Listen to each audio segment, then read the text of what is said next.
un cierto terremoto social y político, porque si no las cosas no cambian. Hay que inocular a la sociedad chilena con el virus de la democracia, que es la única manera de anular la reacción a la cual tú te referías de los sectores privilegiados y antidemocráticos que no quieren que nada cambie, que expresan la idea de que discutir estas cosas es pérdida de tiempo porque los problemas reales de los ciudadanos están en otro lado, son la seguridad, la delincuencia, el trabajo, la cesantía. Pero es que todos esos problemas reales tienen una relación con la ley de las leyes, que es la Constitución.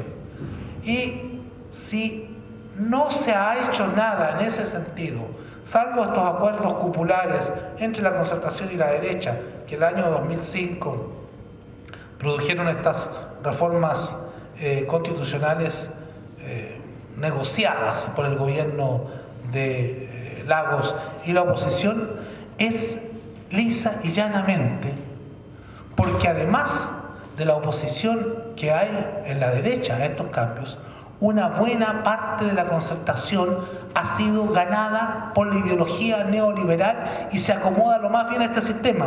Voy a citar, está en este libro, no es invención mía, lo dice el senador o ex senador, ya no sé si lo es, radical, Silva Sima, que es una persona respetada, ya no es, ex senador hasta hace poco.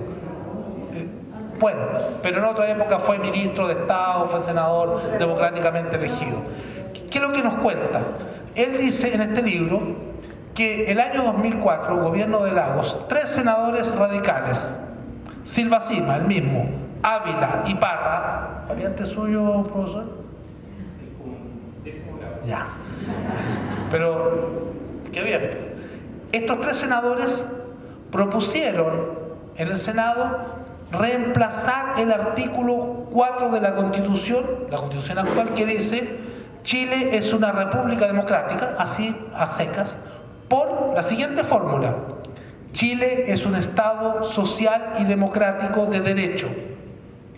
Se rige por los principios de libertad, igualdad y solidaridad, que es bastante mejor que Chile es un Estado democrático, ¿no es cierto? Porque con eso se acaba el rol subsidiario del Estado y el Estado tiene que cumplir otras funciones eminentemente sociales.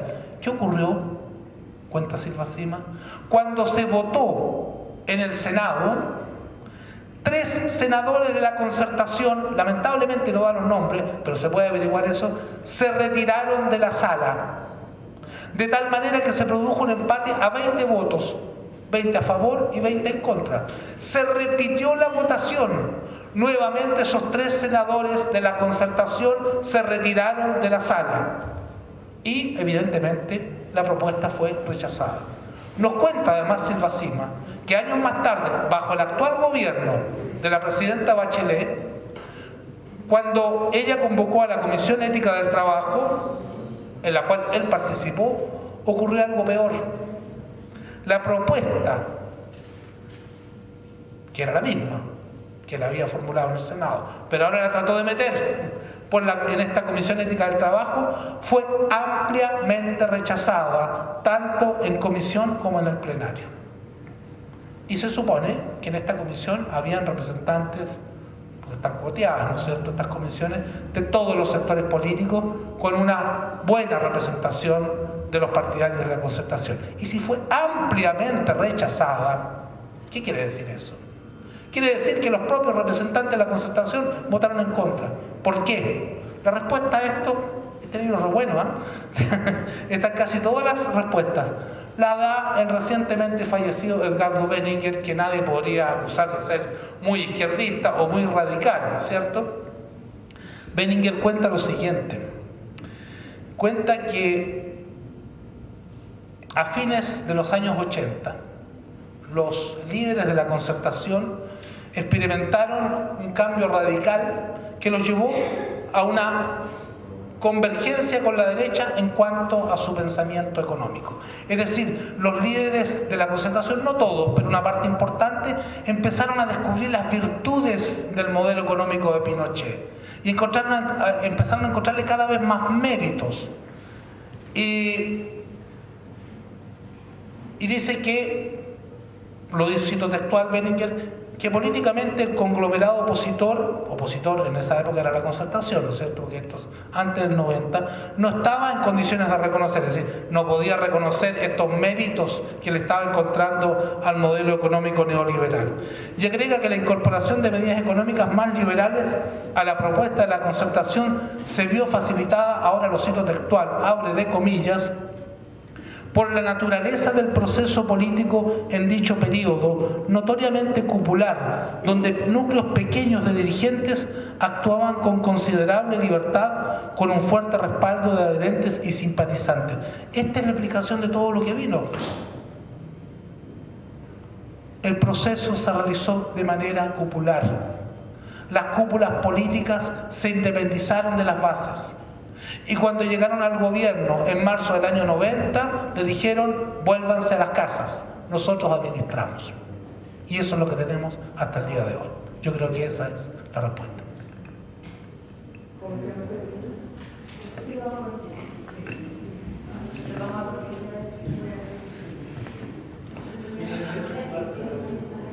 La pregunta de la dama respecto de los jóvenes que hoy día se fueron a los colegios subvencionados y que eventualmente no le estarían reconociendo sus derechos a becas como egresados de la enseñanza media municipal. Me parece que eso no es posible,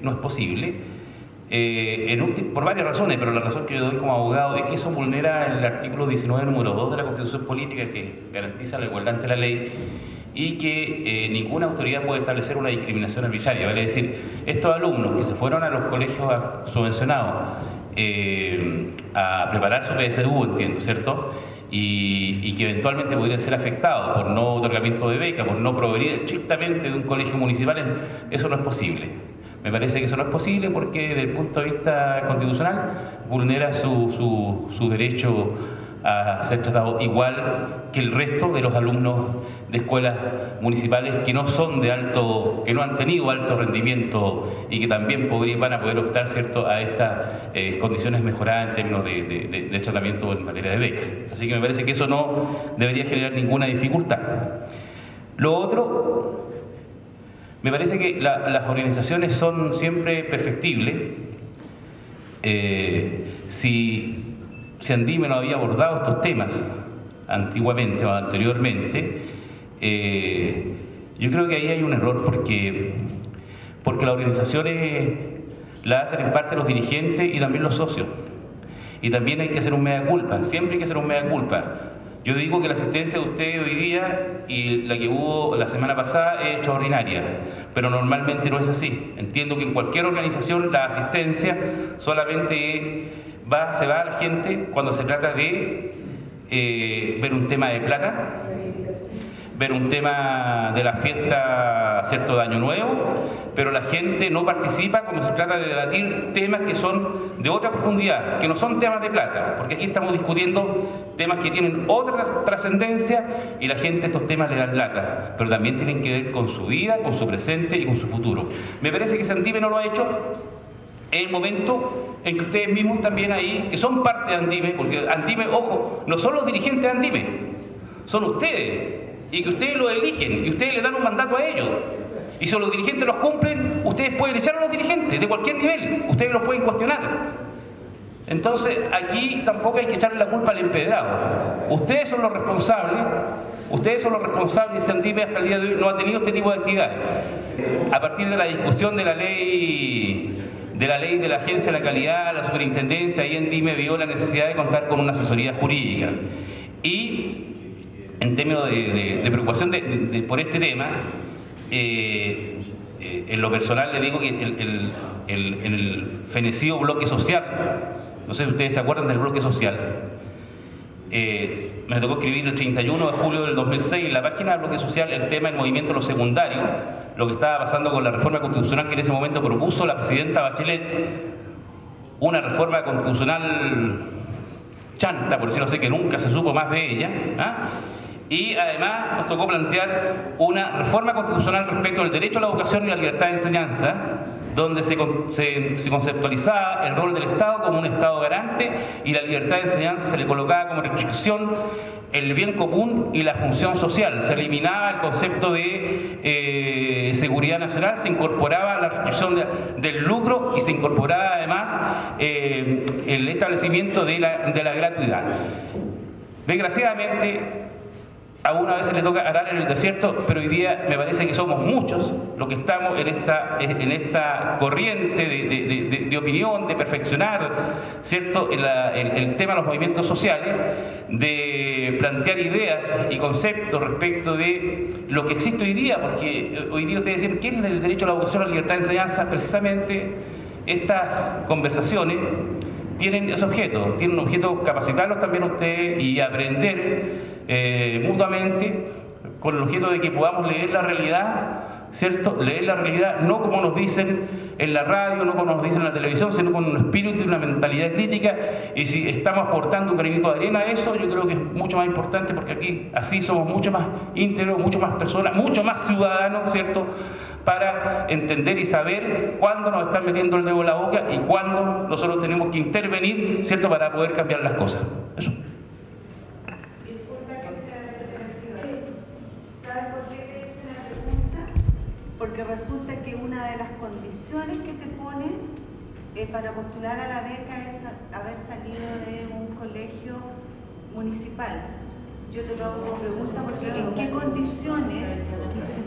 No, pero primero municipal y después te da un puntaje por funcionado. Lo que no les da nada de puntaje es... Está equivocada, van a ingresar por el municipal. Oye, pero ¿le parece que como es un tema específico que quizás se lo podemos dejar como inquietud al abogado para que pueda averiguar y mandarnos como la respuesta? Sergio, ¿tú querías decir algo? Sí, disculpen, un complemento a la argumentación anterior. Se le formula en la revista Cosas la siguiente pregunta a don Alejandro Foxley, mayo del año 2000. ¿No cree usted que cuando los historiadores en 50 años más analicen este periodo, pueden encontrar un tanto hipócrita esta persecución a Pinochet, considerando que él normalizó la economía y reencauzó la dirección política del país destruida a principios de los años 70? Respuesta de Foxley. Pinochet realizó una transformación, sobre todo en la economía chilena, la más importante que ha habido en este siglo. Tuvo el mérito de anticiparse al proceso de globalización que ocurrió una década después, al cual están tratando de encaramarse todos los países del mundo. Hay que reconocer su capacidad visionaria y la del equipo de economistas que entró a ese gobierno el año 73, con Sergio de Castro a la cabeza, en forma modesta y en cargos secundarios, pero que fueron capaces de persuadir a un gobierno militar que creía en la planificación, en el control estatal y en la verticalidad de las decisiones, de que había que abrir la economía al mundo, descentralizar, desregular, etc. Esta es una contribución histórica que va a perdurar por muchas décadas en Chile y que quienes fuimos críticos de algunos aspectos de su proceso en su momento, hoy lo reconocemos como un proceso de importancia histórica para Chile que ha terminado siendo aceptado prácticamente por todos los sectores. Además, ha pasado el test de lo que significa hacer historia, pues terminó cambiando el modo de vida de todos los chilenos para bien, no para mal. Esto es lo que yo creo y eso sitúa a Pinochet en la historia de Chile en un alto lugar. Su drama personal es que por las crueldades que se cometieron en materia de derechos humanos, en ese periodo esa contribución a la historia ha estado permanentemente ensombrecida. El problema con esto es que Foxley, y con él muchos dirigentes de la concertación, ganados por el neoliberalismo, no se dan cuenta de la relación que hay entre las violaciones atroces a los derechos humanos y la implantación de ese modelo económico. Porque sin esas violaciones a los derechos humanos, sin esos atropellos a los derechos más esenciales de las personas, hubiese sido imposible implantar este modelo económico. Este modelo necesitaba de una dictadura terrorista y ese es el resultado que nos tiene como nos tiene hasta el día de hoy.